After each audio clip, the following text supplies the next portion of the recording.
وہ PIA کا کہہ رہے تھے جو شوگر جو کہ چھوٹے چھوٹے پیکٹ ہوتے ہیں 10-10 سال کے لیے معاہدہ دوسرے ملکوں کے ساتھ کیا گیا، کروڑوں اربوں روپے PIA کو دینے پڑ رہے ہیں۔ اس طرح کی ایک مثال نہیں ہے، آپ ایک ایک چیز کو دیکھیں۔ ایک حکومت کے دور میں آیا تھا 3 مرلہ سکیم، غریبوں کو بھئی مکان دے دو۔ اب غریب کا کھیت ہے 20 کلومیٹر دور، وہ 3 مرلے کے مکان میں کیسے رہے گا؟ جو 3 مرلے کے مکان جو آپ نے جہاں بنا کے دیے ہیں وہاں رہے گا تو وہ کھائے گا کیا؟ اس طرح کے عجیب و غریب منصوبے آج میں آپ کو دعوت دیتا ہوں۔ اس ملک کے اندر کتنے ہسپتال چھوٹے یونٹ بنائے گئے، کتنے پانی کے یونٹ بنائے گئے، کتنے گرلز سکول کے عمارت دیے گئے، وہاں عملہ نہیں ہے، نہ ہسپتالوں میں ہے، ان چھوٹے یونٹوں میں ہے، نہ سکول آباد ہیں، نہ وہاں عملہ دیا گیا ہے، ان کو آباد کیا گیا ہے۔ عمارتیں بنائی گئی، عمارتیں بھی اس طریقے سے بنائے گئے کہ ٹھیکیدار سے پیسے لے کر کچھ اپنے علاقے کے وڈیروں انہوں نے گھر بنائے ہوئے۔ اس کے علاوہ پچھلے دنوں میں بات سن رہا تھا کہ ہمارے علاقے میں 1 کروڑ روپے کا 1 کلومیٹر بنتا ہے، عام طور پر 40 لاکھ کا بننا چاہیے۔ تو میرے بھائی آپ نے 1 کروڑ ہی لے لیا، اس سسٹم کے اندر آپ نے 1 کروڑ بھی لے لیا، کوئی بات نہیں۔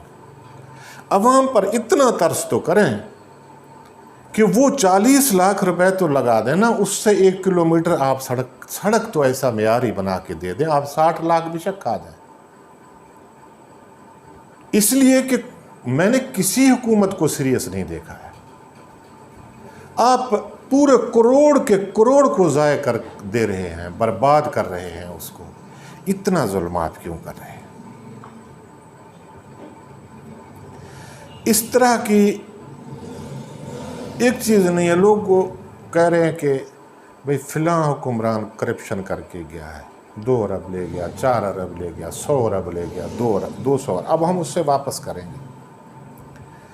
بھائی 1 ارب روپیہ کیسے ملتا ہے؟ وہ ٹھیکیدار کے تھرو ملتا ہوگا، پیپر ورک کرنے کے بعد ملتا ہوگا، کچھ پیسے وہ منصوبے بنائے ہوں گے، جو منصوبے کسی کام کے اس وقت نہیں ہوں گے، جس میں اربوں خربوں روپے لگ گئے۔ ان اربوں خربوں روپوں میں سے کچھ ارب ان کو کک بیک ملا ہوگا، تو اربوں خربوں تو تباہ ہو گئے۔ اب اس کمیشن میں آپ مزید پیسے ضائع کرو گے۔ پھر حکمرانی ہمیں ایسے ملتا ہے، کبھی ہم سینٹ کے ووٹ خرید رہے ہیں، کبھی ہم کسی پارٹی کو راضی کر رہے ہیں، کبھی دوسری پارٹی کو راضی کر رہے ہیں۔ ایسی اشرافیہ، ایسی حکمرانی، اس طرح سے یہ ملک کیسے چلے گا؟ آپ تو چلا رہے ہیں، آپ تو مزے کر رہے ہیں، عام آدمی کے ساتھ کیا ہو رہا ہے؟ جس نے اپنے بچوں کو تعلیم دیا ہے، میں اپنی بچوں کی بات کروں، میرا ایک بیٹا، اس کو نے اتنی تعلیم کیا ہے، میرا دل میں کہتا ہے، میں اس کو کہتا ہوں کہ میرا دل کرتا ہے کہ میں اٹھ کے آپ کو سلوٹ کروں۔ اب میں اس کی ڈگریاں میں نہیں بتاؤں گا، نام بھی نہیں بتاؤں گا، اور سب بچے میرے پوسٹ گریجویٹ۔ اچھا، اب اس کو یا نوکری نہیں ملتی ہے تو اس کے گھر کے ضروریات پورے نہیں ہوتے، آپ لوٹ کے لے جا رہے ہیں، آپ مختلف سکیموں میں لوگوں کو دے رہے ہیں، خیراتی اداروں میں دے رہے ہیں۔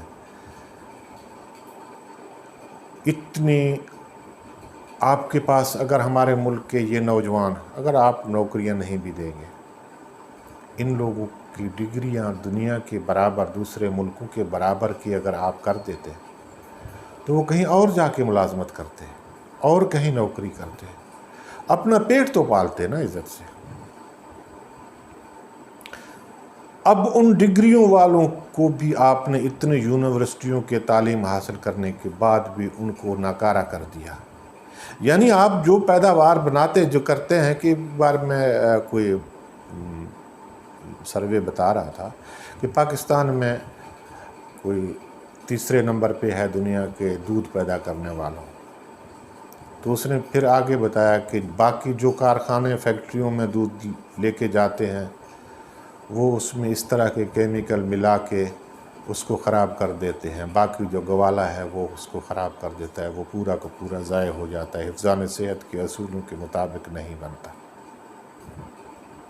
ایک بار میں ٹھٹا سجاول کے پاس ایک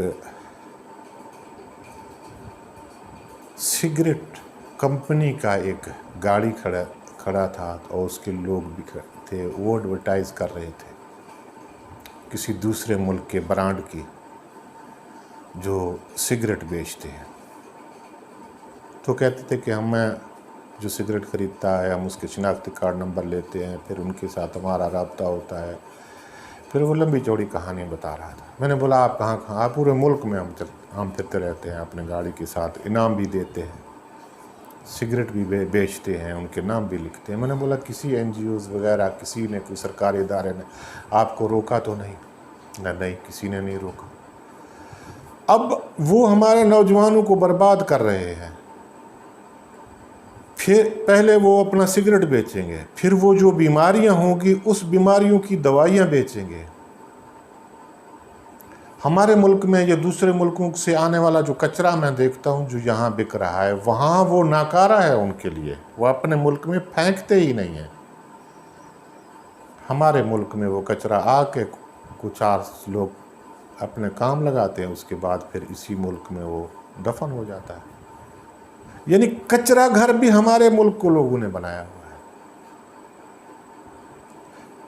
اس ملک کے اندر اس اشرافیہ کو مل بیٹھنا ہوگا، سر جوڑ کے بیٹھنا ہوگا. میں کسی کا نام لینا نہیں چاہ رہا.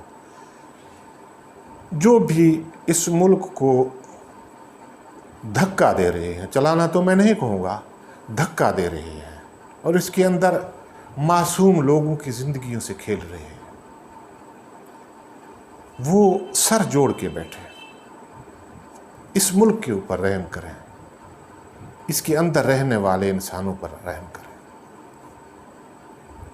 اس کے جتنے بھی وسائل، اپنے آنے والی نسلوں پر رحم کریں. یہ ریاست ہماری پہچان ہے. یہ ریاست اگر ہم اس کو سنبھالیں گے تو دنیا کی عظیم ترین ملک ہے. میل وقوع کے اعتبار سے یہ عظیم ملک ہے. یہ وسائل کے اعتبار سے، یہ اپنے قوم کے اعتبار سے، یعنی ہر لحاظ سے میں تو یہ کہوں گا کہ جس طریقے سے قرآن پاک میں انسان کے بارے میں کہا گیا ہے، اللہ تعالیٰ فرماتا ہے کہ لَقَدْ خَلَقْنَا الْإِنسَانَ فِي أَحْسَنِ تَقْوِيمٍ، میں نے انسان کو پیدا کیا ہے، مکمل پیدا کیا ہے، اس میں کسی قسم کی کوئی کمی نہیں چھوڑی. مجھے اس ذات کی قسم جس نے کائنات دنیا بنایا ہے، اس نے اس ریاست میں بھی کوئی کمی نہیں چھوڑی.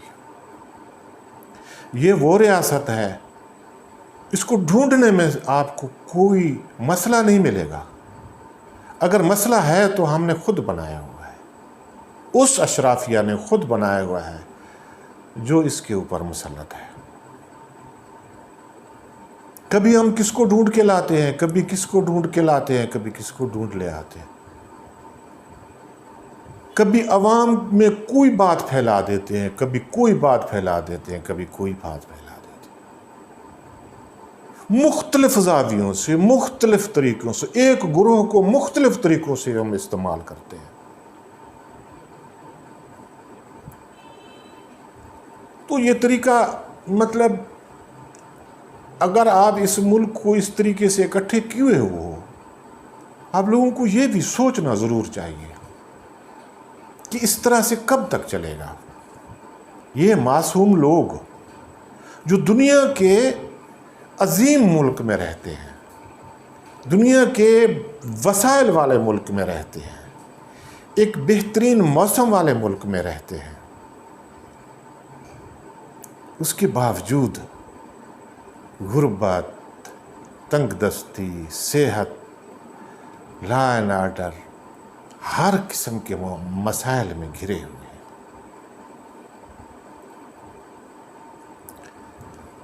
یہ کب تک ہوگا؟ میں تو آج تک کی اب کی بات میں اس طریقے سے کروں گا کہ آپ نے سینڈک کے منصوبے پر کوئی نئی قانون سازی کیا ہے؟ آپ نے جو ہمارے ہیرے جواہرات کے کان ہیں ان کو جو پہلے جس طریقے سے حکمرانوں نے فروخت کیا ہے اس کے بارے میں کوئی نیا حکمت عملی کیا ہے؟ آپ نے ان دریاؤں کے پانی کے لیے کچھ کیا ہے؟ زراعت کے لیے کچھ کیا ہے؟ لا اینڈ آرڈر کے لیے کچھ کیا ہے؟ عام بچے جو سکول نہیں پہنچ پاتے ان کے لیے کچھ کیا ہے؟ کورس کے کتابوں میں ایسی کوئی تبدیلی کی ہے جو بین الاقوامی معیار کے مطابق ہو، جس میں آپ ذہنی طور پر مزید لوگوں کو مفلوج نہ کریں، آپ ان کو ایک عظیم انسان بنائیں، دنیا کے ساتھ رہنے کے لائق بنائیں۔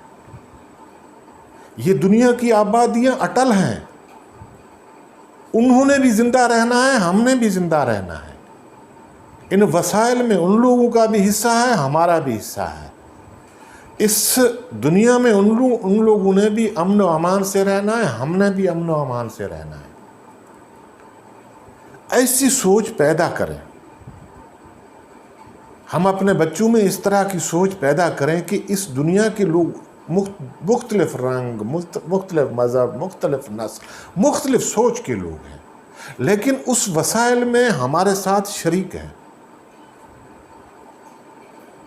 وہ زندہ ہیں، ہم زندہ ہیں، جنگلی جانور ہیں، درخت ہیں، پودے ہیں، جانور ہیں، یہ چرند پرند ہیں جو روئے زمین پر